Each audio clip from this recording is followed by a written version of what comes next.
E aí, galera do 7º ano, tudo bom?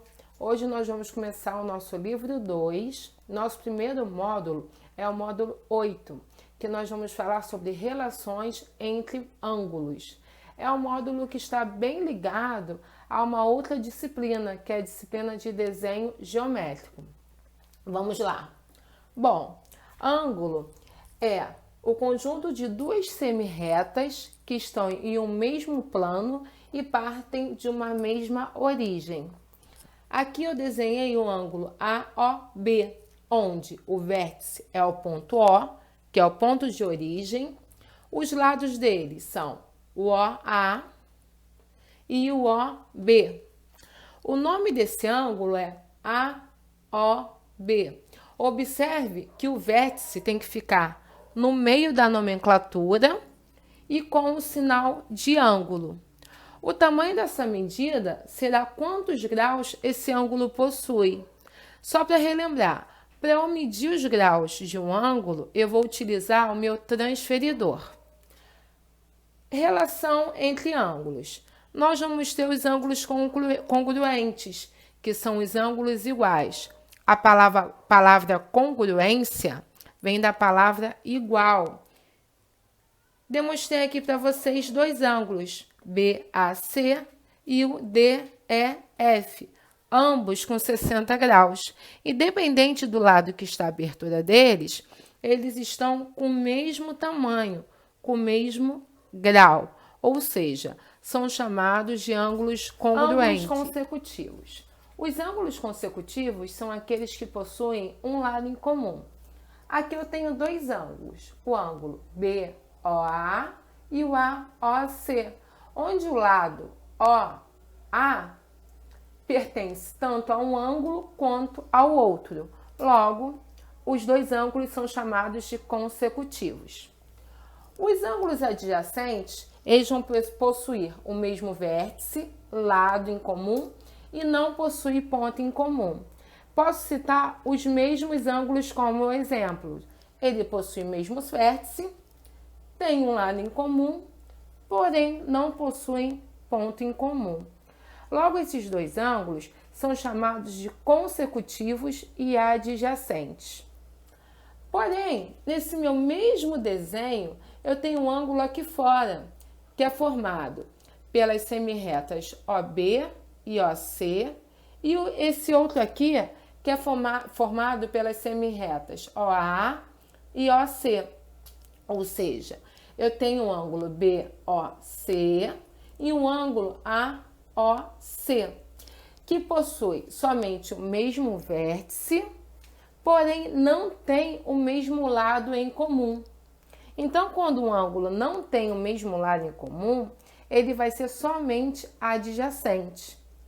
Esse aqui, os lados dele, recapitulando, são os lados OB e OC, do meu ângulo BOC.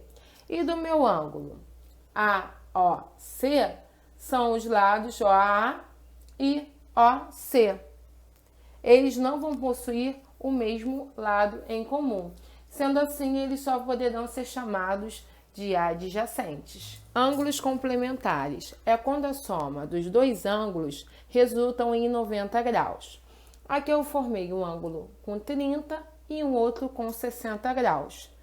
30 mais 60 dá 90 graus. Então, eles são chamados de ângulos complementares. Ângulos suplementares. Quando a soma dos dois ângulos forma um ângulo raso, um ângulo de 180 graus. Aqui eu tenho um ângulo de 140 e um outro de 40 graus. Última classificação de ângulos. São os ângulos opostos pelo vértice.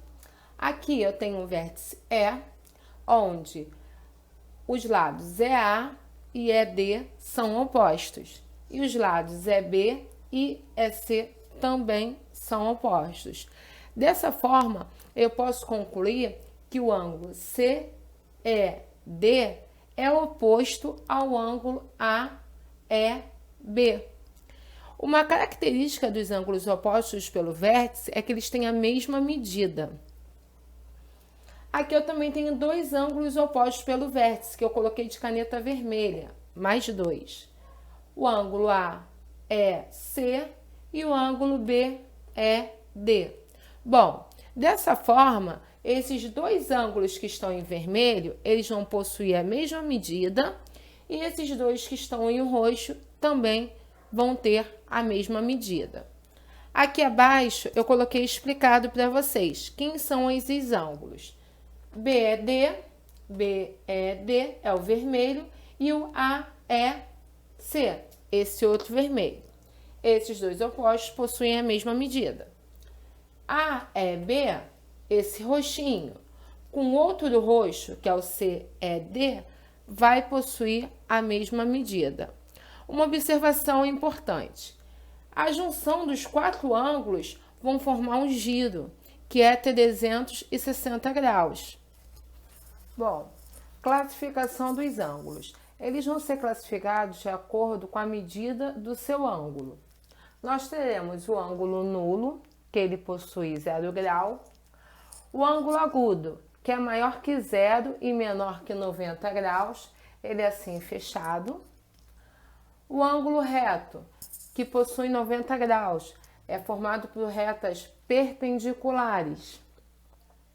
O ângulo raso, ou meia volta, meio giro, que possui 180 graus. O ângulo obtuso, que é maior que 90, mas menor que 180 graus, é esse aqui. O côncavo, que é maior que 180, ele é esse pedaço todo aqui aberto. Maior que 180 e menor que 360 graus. E o de uma volta inteira, que é uma circunferência. Esse ângulo possui 360 graus. Agora nós vamos ver as relações entre ângulos formados por duas retas paralelas cortadas por uma reta transversal. Tenho as retas R e S, que são paralelas, estão cortadas pela minha reta T, que é essa reta aqui, que é a reta transversal.